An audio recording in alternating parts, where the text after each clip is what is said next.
بسم اللہ الرحمن الرحیم۔ میں ہوں ڈاکٹر جی ایم چودھری اور میں اپنا پروگرام جو current affairs with doctor G M Chaudhary ہے اس کے ساتھ آپ کی خدمت میں حاضر ہوں۔ آج میں آپ کے سامنے ایک بہت اہم ایشو ڈسکس کرنے جا رہا ہوں، اور وہ ایشو یہ ہے کہ ہمارے ملک کے ایک بہت بڑے جو سیاسی لیڈر ہیں، جو پاکستان کی سب سے بڑی سیاسی جماعت پی ٹی آئی کے لیڈر، اس وقت بھی ایم این اے الیکٹ یا ایم این اے ہیں اور ملک کے سابقہ وزیر اعظم ہیں۔ آج سے 4 روز پہلے وزیر آباد کے مقام پر ان پر ایک قاتلانہ حملہ ہوا۔ اگرچہ وہ خوش قسمت تھے، ان کی اس میں جان بچ گئی، لیکن ایک معصوم شہری جو ہے اس کی جان اس میں چلی گئی۔ یعنی کہ اس وقوعے میں تقریباً 10-11 لوگ زخمی ہوئے، یا جو بھی ان کی کوئی ایگزیکٹ نمبر ہے، اور ایک شخص جو ہے اس کی ہلاکت ہوئی۔ تو اس طریقے سے یہ ایک بہت بڑا آفینس ہے، یعنی کہ جس میں مرڈر ہو جائے۔ ہمارا جو ضابطہ فوجداری اور تعزیرات پاکستان ہے، اس میں قتل یا مرڈر جو ہے یہ سب سے بڑا آفینس ہے، جس کی سب سے زیادہ سزا ہے۔ تو اس طریقے سے ایک قابل دست اندازی پولیس کے جرم ہوا، جو کہ ہمارا ضابطہ فوجداری کا سیکشن 154 ہے، اس کے تحت قابل دست اندازی پولیس ہے، اور پولیس کی یہ ڈیوٹی بنتی تھی کہ جیسے ہی اس کے یہ علم میں بات آئی تو متعلقہ ایس ایچ او یا متعلقہ تھانے کا جو بھی افیسر ہے وہ فوری طور پر اس جرم کی جو ایف آئی آر ہے اس کا اندراج کرتا ہے۔ لیکن آج 4تھا دن گزرنے کو ہے کہ اس میں اس کیس میں ایف آئی آر کا اندراج نہیں ہو سکا۔ اخباری اطلاعات کے مطابق میڈیا یا جو مختلف ٹیلی ویژن چینلز ہیں ان کے مطابق یہ کہا جا رہا ہے کہ ایف آئی آر کی جو درخواست ہے وہ 3 افراد کے ساتھ خلاف آئی ہے، یا ان کو انڈائریکٹلی نامینیٹ کیا گیا ہے۔ ان میں ہمارے ملک کے وزیر داخلہ، وزیر اعظم، اور پھر ایک جو سرکاری محکمہ ہے اس کے ایک افسر کا نام لیا جا رہا ہے۔ تو دیکھیں، یہ بات بڑی سیدھی سی ہے کہ اگر تو ہم آرٹیکل 4 جو ہے کانسٹیٹیوشن کا، جو رول آف لا کو ڈیل کرتا ہے، اور اسی طرح پھر آرٹیکل 25 جو کہ ایکویلٹی یعنی کہ برابری یا مساوات کو ڈیل کرتا ہے، اگر تو ہمارے ملک میں رول آف لا ہے، اگر ہمارے ملک میں برابری اور مساوات ہے، اور اگر ہمارے ملک میں آزاد عدلیہ ہے، تو پھر قطعی طور پر ایسا نہیں ہونا چاہیے تھا۔ دیکھیں، آئین کے مطابق اور قانون کے مطابق کوئی شخص بھی، چاہے وہ کسی بھی بڑے سے بڑے عہدے پر بھی فائز ہو، وہ قانون سے بالا تر نہیں ہے۔ تو یہاں پر بڑی دلچسپ بات یہ ہے کہ ہمارے ملک کے وزیروں، وزرائے اعظم، یا پھر مختلف بڑے بڑے جو آفیسرز ہیں، جن میں گورنرز، جن میں پریزیڈنٹ، یا جن میں ہمارے پاس چیف منسٹر یا صوبائی وزیر یا ان کے ایڈوائزر یا صوبائی سیکرٹری یا فیڈرل سیکرٹریز جو ہیں، ان کے خلاف جب کبھی بھی کسی جرم کے متعلق درخواست پولیس کو یا ایف آئی اے کو ملتی ہے تو وہ اپنی ضابطے کی کارروائی کو پورا کرتے ہوئے فوری طور پر ایف آئی آر کا اندراج کرتے ہیں۔ یہاں پر یہ بڑی دلچسپ بات ہے کہ اگر اس میں جو تیسرا شخص ہے اس کا نام نہ ہوتا، صرف وزیر داخلہ اور وزیر اعظم کا نام ہوتا، تو پھر ہو سکتا ہے کہ آج تک یا بلکہ فوری طور پر ایف آئی آر کا اندراج ہو چکا ہوتا۔ تاریخ اس چیز کی گواہ ہے کہ ذوالفقار علی بھٹو جو ہیں وہ اس وقت کے وزیر اعظم تھے جب نواب محمد احمد خان جو ہے اس کے قتل کا واقعہ ہوا، اور اس کی ایف آئی آر جو ہے اس وقت ملک کے جو سب سے طاقتور ترین وزیر اعظم تھے ان کے خلاف ایف آئی آر کا اندراج ہوتا ہے۔ نہ صرف اندراج ہوتا ہے،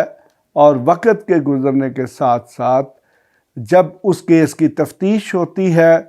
اس کا چلان پیش ہوتا ہے، ٹرائل ہوتا ہے، اور پھر اسی آفینس میں اس وزیر اعظم کو سزائے موت دے دی جاتی ہے۔ تو اب سوال یہ پیدا ہوتا ہے کہ ہمارے ملک میں کیا دو طبقات ہیں؟ اگر کسی شخص کو کسی اچھی قسم کے یا طاقتور قسم کی سرکاری نوکری مل جائے تو اس کا مطلب یہ ہوا کہ وہ قانون اور آئین سے بالا ہے۔ اور یہاں پر میں یہ چیز بھی واضح کرتا جاؤں کہ ایف آئی آر کا مطلب یہ قطعی طور پر نہیں ہوتا کہ کسی شخص نے جرم کیا ہے۔ ایف آئی آر جو ہے اس میں صرف الزام لگایا جاتا ہے اور پولیس کی یہ ڈیوٹی ہوتی ہے کہ وہ انویسٹیگیشن کرتی ہے، وہ تفتیش کرتی ہے اور بیانات لیتی ہے، ایویڈنس جو ہے اس کو اکٹھا کرتی ہے، اور اگر پولیس اس نتیجے پر پہنچتی ہے کہ کسی شخص جس کے خلاف ایف آئی آر کا اندراج ہوا ہے اس کا اس جرم کے ساتھ ڈائریکٹلی یا انڈائریکٹلی یعنی کہ بالواسطہ یا بلا واسطہ کوئی تعلق نہیں ہے، تو پھر پولیس اس شخص کا نام جو ہے اس ایف آئی آر میں سے ڈسچارج یعنی کہ خارج کروا دیتی ہے۔ میجسٹریٹ کو تفتیش کی جو فائنڈنگز ہوتی ہے وہ پیش کی جاتی ہیں اور ساتھ ہی اس میں سفارش کی جاتی ہے کہ چونکہ اس شخص کا اس جرم میں کوئی رول نہیں ہے لہذا اس کا نام ایف آئی آر سے خارج کر دیا جائے۔ تو میرے خیال میں یہ کوئی بہت بڑی بات نہیں تھی اگر کسی طاقتور سرکاری افسر کا نام جو ہے وہ لیا گیا کسی جرم کے ارتکاب میں، تو اس کے ساتھ ساتھ کیا وزیر داخلہ اور وزیر اعظم یا باقی لوگ جو ہیں وہ کم طاقتور تھے کہ ان کے خلاف تو ایف آئی آر ہو سکتی ہے لیکن کسی ایک شخص کے خلاف ایف آئی آر نہیں ہو سکتی؟ تو اس وقت دیکھیں جی، یہ ہماری جو قانون ہے، ہمارے ملک کا جو آئین ہے اور اس کے ساتھ ساتھ ہماری جو عدلیہ ہے، یہ اس کا امتحان ہے۔ یہ اب الٹیمیٹلی معاملہ جو ہے اگر ایف آئی آر کا اندراج نہیں ہوتا تو پھر ضابطہ فوجداری جو ہے اس کے سیکشن جو ہے 22A اور B جو ہے اس کے تحت درخواست دی جاتی ہے سیشن جج کو، اور پھر سیشن جج جو ہے وہ واقعے کی نوعیت کے مطابق آرڈر کرتا ہے کہ اس کی ایف آئی آر کا اندراج کیا جائے۔ اب سوال یہ پیدا ہوتا ہے کہ اگر ایف آئی آر کا اندراج نہیں ہوتا تو پھر یقیناً جو بھی اس میں اگریوڈ لوگ ہیں جو کہ جن لوگ جو افیکٹیز ہیں وہ سیشن جج کے پاس درخواست لے کر جائیں گے، تو اب پھر اس کے بعد سیشن جج کا امتحان شروع ہو جائے گا کہ ایک واقعہ جس میں قتل ہوا ہے، جس میں 12-14 کے قریب لوگ زخمی ہوئے ہیں، کیا اس کی ایف آئی آر کا آرڈر دیتا ہے یا نہیں؟ تو فرض کر لیں کہ اگر سیشن جج بھی ایف آئی آر کا آرڈر نہیں دیتا تو پھر معاملہ ہائی کورٹ کے پاس جائے گا اور الٹیمیٹلی معاملہ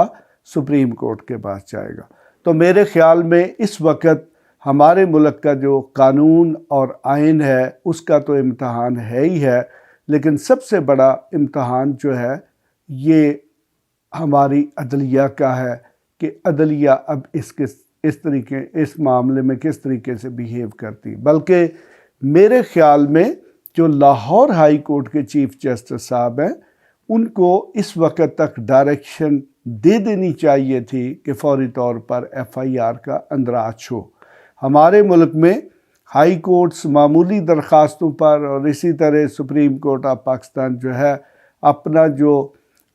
سو موٹو جورسڈکشن ہے یعنی کہ جو ان کے اپنا دائرہ اختیار ہے اس کو استعمال کرتے ہوئے اس قسم کے جو بڑے بڑے یا ایون بعض اوقات چھوٹے چھوٹے جو معاملات ہیں ان کا نوٹس لے لیتی ہے۔ تو میرے خیال میں یہ بھی ایک فٹ کیس ہے جس کا نوٹس ہماری سپریم کورٹ کو لینا چاہیے۔ کم از کم یہ بات اسٹیبلش ہونی چاہیے کہ پاکستان میں کوئی شخص قانون اور آئین سے بالا نہیں ہے، چاہے وہ کتنے بھی بڑے عہدے پر فائز نہیں ہے۔ تو اس طرح یہ واقعہ جو ہے یا اس وقت ہمارے ملک میں جو سیاسی ڈیولپمنٹس ہو رہی ہیں یہ میرے خیال میں ہمارے ملک کا ایک ٹیسٹنگ ٹائم ہے جس میں ہمارا پولیٹیکل سسٹم، ہمارے قوانین، ہمارا آئین اور ہماری جو عدلیہ ہے وہ ایک سخت آزمائش سے گزر رہی ہے۔ تو اگر ہمارے قوانین، ہمارا آئین اور ہماری عدلیہ اس ٹیسٹ سے، اس آزمائش سے بخوبی نہ گزر سکی تو پھر یقیناً ہمارے لیے، ہمارے ملک کے سسٹم کے لیے، ہمارے ملک کے آئین اور قانون اور ہمارے ملک کی جو عدلیہ ہے اس پر بھی انگلیاں اٹھائی جاتی بھی ہیں اور اٹھائی جائیں گی بھی۔ تو میرے خیال میں اس معاملے کو، اس سے پہلے کہ اس ایف آئی آر کا معاملہ جو ہے اس کے خلاف سڑکوں پر دھرنے دیے جائیں یا احتجاج شروع کیا جائے، ہمارے جو سرکار کے نمائندے ہیں، جو بھی ملازم ہیں، ان کو چاہیے کہ وہ اپنی ڈیوٹی کو پرفارم کریں۔ اس کے ساتھ ہی میں آپ سے اجازت چاہوں گا، کل کسی اور موضوع پر بات کریں گے۔ Thank you very much.